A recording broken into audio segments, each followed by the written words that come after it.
Parents మెచ్చిన university సంకల్ Chand Patel university Gujarat. నీకు లెక్క చూసి కదా డబ్బులు ఇవ్వాలి, మరి ముందే అయ్యా అయ్యా అంటూ ముష్టోళ్ళగా చేయి చెప్తావిట్రా. నువ్వు ఎప్పుడు వచ్చావు, నీకు ఎంత ఇవ్వాలి చెప్పు. గుమ్మస్తా మీరా నేనండి. మీకు లెక్కలు తెలియకపోతే వెళ్ళి చిన్నయ్య గారిని అడగండి. ఏంట్రా డబ్బా ఇస్తున్నావా? నన్ను ఉద్యోగం అనేది వెళ్ళిపోమన్నారు కదా. అంటే ఏడుస్తావిట్రా? ఎక్కడికి వెళ్ళాలో ఎలా బతకాలో తెలియక ఏడుస్తుంటా. సరే సరే సరే ఏడో ఒక. ఇప్పుడు మా ఇల్లు చూసుకోవడానికి ఎవరు లేరురా, నా కూతురు కూడా ఇక్కడే పని చేస్తుంది. మరి నువ్వు మా ఇల్లు జాగ్రత్తగా చూసుకుంటావా? అలాగేనండి. ఈ ఉద్యోగం పర్మనెంట్ కదండి? అది నీ నరకం మీద ఆధారపడి ఉంటుంది. అంతే కదా, తప్పకండి. ఎలా నరాలు తగినట్టు నడుస్తున్నా. బాలేదా? ఇంకోటి నడుస్తాను.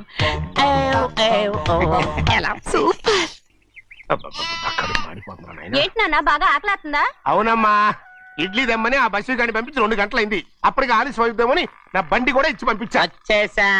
సంతోషించాం. ఏంట్రా ఇంత ఆలస్యంగా చచ్చావు? మరి దీన్ని నడిపించకరావద్దేంటి? అదే నేనైతే లగెత్తుకెళ్ళి లగెత్తుకు వచ్చేసేవాడిని. అంటే ఈ బండి నడపడం నీ చేత కదా? మరి ఎందుకు తీసుకెళ్ళట్టు? ఏమో మీరు తీసుకెళ్ళమన్నారు, కర్మ తీసుకెళ్ళాను. కర్మ. సర్లే, ఆకలి చచ్చేట్టుగా ఉన్నా. ఇడ్లీలు ఎక్కడా? అదిగో మూటలో వచ్చేస్తున్నాయి. నోట్లో ఇడ్లీలు రావటం ఏంట్రా? ఒరే, ఈయన నంబర్లే గానీ మూట దింపి ఇప్పి చూపించండి. అట్టగానండి. ఇన్ని ఇడ్లీలు తెచ్చావిడ్రా? మరి 494 రూపాయలకు ఆ మాత్రం ఇడ్లీలు రావేంటి? 494 రూపాయలకి ఇడ్లీలా? మరి అదే చెప్పడమేమో చెప్పేస్తారు, ఆ తర్వాత మర్చిపోతారు. మరి నాగమణి. నాగమ్మండి ఏంటండి? ఏంటంట? అప్పుడు మీ నాన్న నాతో ఏం చెప్పాడు? ఉండండి ఆలోచించుకుని చెప్తాను. ఏంటమ్మా, ఫ్లాష్ బ్యాక్ వెళ్తున్నావా? అవును. బాబా ఆకలేస్తుందిరా. రామస్వామి హోటల్కి వెళ్ళి కాస్త తెచ్చిపెట్టు.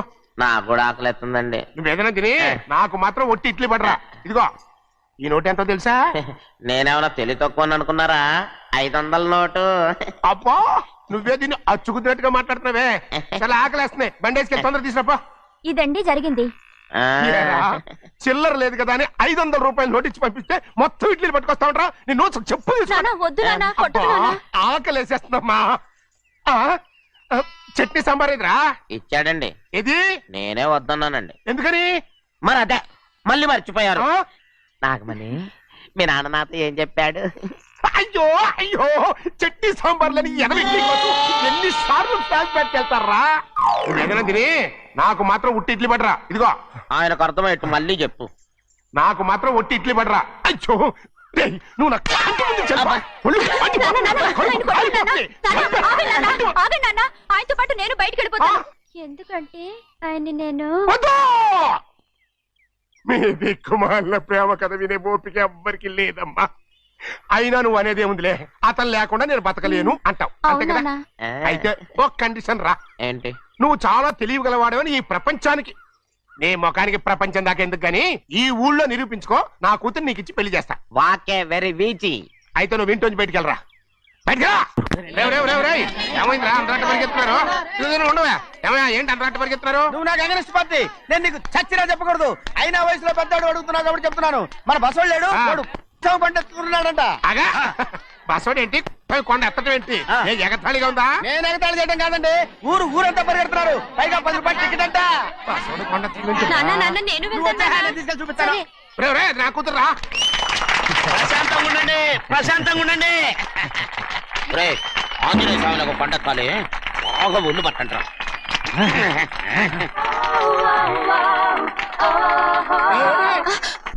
ఆడ కొండనెత్తిపోతే నిన్నెత్తిపోతాడు. ఊరుకోండి కుమస్తా గారు, ఆడికి ఆ కొండనెత్తడం ఈజీ, దీన్ని కష్టం. వయసులో ఉన్న ఆడపిల్లని చూస్తే చాలు తలనేరిసినోడికి కూడా జోకులు వస్తాయి.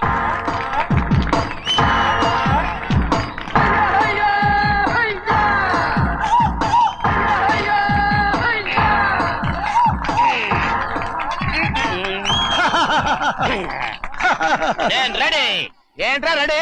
కొండనెత్తు. ఓ 50 మందిని పిలవండి. ఎందుకు? ఆ కొండను తెచ్చి నా చేతుల మీద పెట్టడానికి. అప్పటి నుంచి నేను చెబుతూనే ఉన్నా, ఇది ఫిట్టింగ్ ఏదో పెడతాడు అని. ఒక్కడనా నా మాట విన్నారా? ఊరుకోవా, నీ కూతురని మాటలేదు, మేమే వింటాం. ఇది ఒక పిచ్చి కొయ్యి. ఏంటి 50 మంది వల్ల కాదా?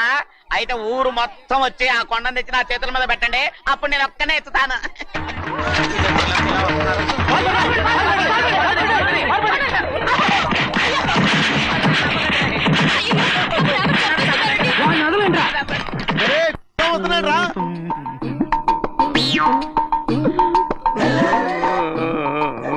ఎందుకయ్యా ఎందుకు ఈ అమాయకుని పట్టుకుని అందరూ చిత్త కొడుతున్నారు? అమాయకుడా? వీడా? అవును. స్వామి స్వామి మా వారిని రక్షించినందుకు చాలా థ్యాంక్స్ అండి. ఇలారా ఏ స్కూల్లో చదువుతున్నారా? Co education. అదే కరెక్ట్. Correct correct correct. ఇటు ఇటు ఇప్పుడు మాట్లాడు. నీ కూతుర్ని ఇతనికి ఇచ్చి చెయ్యాలి అంటే ఇతను తెలివైన వాడే నిరూపించుకోమన్నారుగా. అవును. ఇప్పుడు నేను చెప్తున్నాను, ఇక్కడున్న మీ అందరికంటే ఇతనే తెలివైన. ఎలాగా? ఆంజనేయుడు తప్ప ఆ కొండను ఎవరైనా ఎత్తగలరా? ఆహా. చేయలేని దాన్ని చేయగలనని చెప్పి మీ అందరిని నమ్మించి ఇక్కడ తీసుకొచ్చాడే, ఇతను తెలివైనడు కదంటారా? ఇది తీవ్రంగా ఆలోచించవలసిన విషయం. కరెక్ట్. ఒక తెలివైన వాడే ఎదుటి వాళ్ళని తెలివి తక్కువ వాళ్ళని చేయగలడు. He is very bright. ఇప్పుడైనా ఒప్పుకుంటారా? ఒప్పుకున్నట్టే గుండె మీద చేసుకున్నాడు కనుక. స్వామీజీ స్వామీజీ చెప్పు. మీ ఆశీర్వాదం ఉంటే వచ్చే వారం నేను నీళ్ల మీద నడుస్తాను, ఆపై వచ్చే వారం భూమి మీద ఈదుతాను. అలాగా? ఏది నీళ్ళల్లో నడు చూద్దాం. ఇక్కడ నీళ్లు లేవే. నువ్వు నీళ్ళలో నడుస్తావో నేల మీద ఎత్తావో నాకు అనవసరం. నా కూతురుతో నువ్వు సరిగ్గా నడుచుకుంటావా లేదా? స్వామీజీ చెప్తే నడుచుకుంటాను, స్వామిలాగా మాత్రం నడవకు. ఈ జన్మలో చస్తే నీకు పెళ్ళి అవుతుంది. దా, దా. చేతులు కలపచ్చుగా. భజన వాయించండి. వెళ్ళొస్తాను. స్వామీజీ స్వామీజీ స్వామీజీ ఏంట్రా? అది నా పెళ్ళం చెయ్యి. ఓ సారీ, నా చేతి కర్ర అనుకున్నాను. స్వామీజీ అంటే వీడు కర్రను వదిలేసి కన్నీని ఎత్తుకెళ్తున్నాడు. తాతబ్బాయి గారు, ఈ శుభ సమయంలో మీకు విషయం చెప్పాలండి. మా బుల్లిరాజు గారు పుట్టినప్పుడు నా గురించి డాడీ చెప్పు చెప్పు చెప్పు. మా బుల్లిరాజు గారు పుట్టినప్పుడు మా ఆవిడికి పురుడు పోసిన మంత్రసాని ఈయన్ని చూసి పుట్టింది పంది పిల్లేమో అనుకుని అని అడిచి ముడిచిపోయిందండి. డాడీ ఇప్పుడు అవన్నెందుకు? ఊరుకోవా, మన జీవితాల్లో గొప్ప ఈ చిత్రాలు జరిగినప్పుడు 10 మందికి చెప్పుకోవాలా? ఇప్పుడు మంత్రసాని మూర్చిపోయింది కదండి. ఇకపోతే మా ఆవిడ ఎట్టండి సేపుల్లే నా కొడుకుని కన్నానని బెంగపడి పురిటి స్థానం అవ్వకముందే చచ్చిపోయిందండి. డాడీ నేను నీ కడుపున పుట్టపట్ట కదా నాకు ఈ ఫేస్ వచ్చింది. నేను ఇంకొక నాన్నకు పుట్టిన అందంగా నన్ను పుట్టుండేవాడిని. ఇక చూడు, కాకి పిల్ల కాకి ముద్దురా. నీ మొహం ఎప్పుడు నాకు ముద్దొత్తనే ఉంటుందిరా కన్నా. ఇకపోతే మా ఆవిడ చచ్చిపోయింది కదండి. ఈయన్ని ఎత్తుకోవడానికి వచ్చిన పని పిల్లలండి. ఈయన చూసి దడుచుకుని పరుగో పారిపోయేవారండి. అసలు ఈడికి ఈ జన్మలో పెళ్ళవుద్దా అని నేను ఈ ఆడవని రోజు లేదనుకోండి. అట్లాంటిది మా బుల్లిరాజు గారికి మీ అమ్మాయితో పెళ్లి కుదరటం నిజంగా మా అదృష్టం కదండి. ఎంత మాట, మీలాంటి వారితో వీవంతరం మా అదృష్టం. అలాగే అంత మాట్లాడతారు. పొంతులు గారు మొకరదం పెట్టేయండి. అయ్యా, ఈనాటికి సరిగ్గా 4వ రోజుకు ఓ మంచి దివ్యమైన ముహూర్తం ఉంది. అయితే అదే కాయ చేసేయండి. ఏంటి అట్లాగే ఏమనే, మా ఓడికి పెళ్లి ఖాయమైతే మా నూరు దేవాలయంలో దేవుడికి అభిషేకం చేయిస్తానని మొక్కుకున్నానంటే ఆ అభిషేకం ఇలా జరిపిస్తున్నాను. మీరందరూ పెళ్లి కూతురు తీసుకుని తప్పకుండా రావాలి. అమ్మో జానకమ్మ, నువ్వు కూడా తప్పకుండా రావాలి. ఎంత మాట, తప్పకుండా వస్తాను. అట్లాగేనమ్మా, వస్తామండి. వస్తానండి. నిజమా? తాంబూలాలు కూడా పుచ్చుకున్నారు. ఏమిటను అనేది? నేను ఆ రోజే చెప్పాను, ఇదంతా బుల్లిరాజు బని కుట్ర అని. అంటే అంటే బుల్లిరాజుని పెళ్లి చేసుకుని సౌందర్యం ఒప్పుకుందా? ఒప్పుకుందో, ఒప్పించారు. 4 రోజులు పెళ్లి జరగబోతుంది.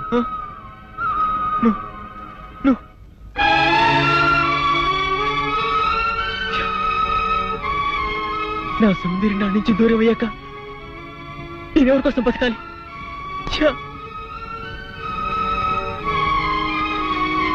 సౌందర్యం నీకు దక్కాలంటే నువ్వు వెంటనే అమ్మాయి మళ్ళీ తాళి కట్టాలి.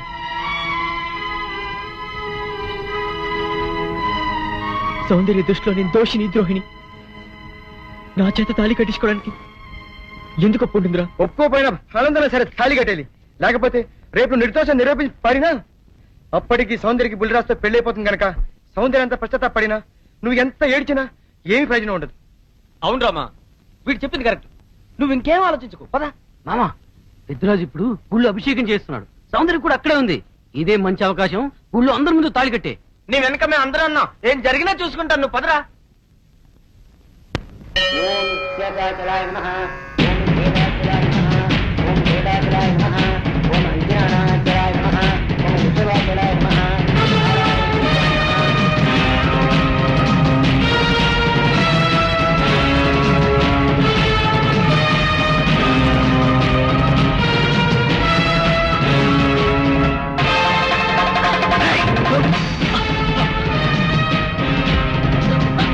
ఎంత ధైర్యంలో నీకు? పెద్దిరాజు గారి కాబోయే కోడల మెళ్ళలో తాళి కట్టాలని ప్రయత్నిస్తావా? నువ్వు మా ఇంటికి వచ్చిన రోజునే ముక్కలు ముక్కలుగా నరికేయకపోవడం నేను చేసిన తప్పురా. నీ రక్తం కళ్ళ చూస్తా. నా కూతురు పెళ్లి పెళ్ళకి ఎక్కక ముందే నిన్ను పాడి విడుస్తానురా. పవిత్రమైన దేవాలయంలో రక్తపాతం జరగడం నాకు ఇష్టం లేదు. వీడిని ఊరి బయట తీసుకెళ్లి ముక్కలు ముక్కలుగా నరిగి పారేయండి. తీసుకెళ్ళండి. వీళ్ళు చంపొద్దు. ఊళ్ళో పీనుగులేస్తే మధ్యలో నా పెళ్లి ఆగిపోద్ది. సౌందర్యత నా సాగునం అయ్యాక అప్పుడు చంపండి. సౌందర్యం నువ్వు పెళ్లి చేసుకోండి. కూర్చోబడి దూరం చేస్తావు. మధ్యలో నేనేం చేస్తాను రా? ఈ చేతులు కావు రాళ్ళు వదులుతాడు. సౌందర్య నాది, నా ప్రాణం. నువ్వు పండిన పన్నాగం వల్ల నా మీద అనుమానం, ద్వేషంతో నిన్ను పెళ్లి చేసుకోవడానికి ఒప్పుకుంది, కానీ నీ మీద ప్రేమతో కాదు. సౌందర్య నీ పెళ్లి చేసుకునే ఆలోచన మానుకో, లేకపోతే నా చేతులు చేస్తావు. పెద్దరాజు గారు, ఇక్కడంత ఘోరం జరుగుతుంటే చూస్తూ ఊరుకుంటారేంటండి? ఇవాళ ఇంత పని చేసిన వాడు రేపు పెళ్లిలో ఎంత అఘాయిత్యం చేయడానికైనా వెనకాడ్డు. వీడి ఊళ్ళో ఉంటే నా మనవరాలి పెళ్లి జరగనివ్వడు. అయితే ఓ పని చేస్తానమ్మా, ఈ పెళ్లి జరిగేంత వరకు ఈ కుర్రాన్ని ఈ ఊరి నుంచి పరిశీకరిస్తున్నాను. పెళ్లి అయ్యే లోపు ఈ ఊళ్ళో అడుగు పెట్టావా నేనేం చేస్తానో నాకే తెలియదు. పిలుసుకుపడరా. పులిరాజు, మళ్ళీ చెప్తున్నాను, నా సౌందర్యం మెళ్ళో తాళి కట్టడానికి ప్రయత్నించావు, ఈ చేతులు నరికేస్తాను, ముక్కలు ముక్కలు చేస్తాను. పులిరాజు,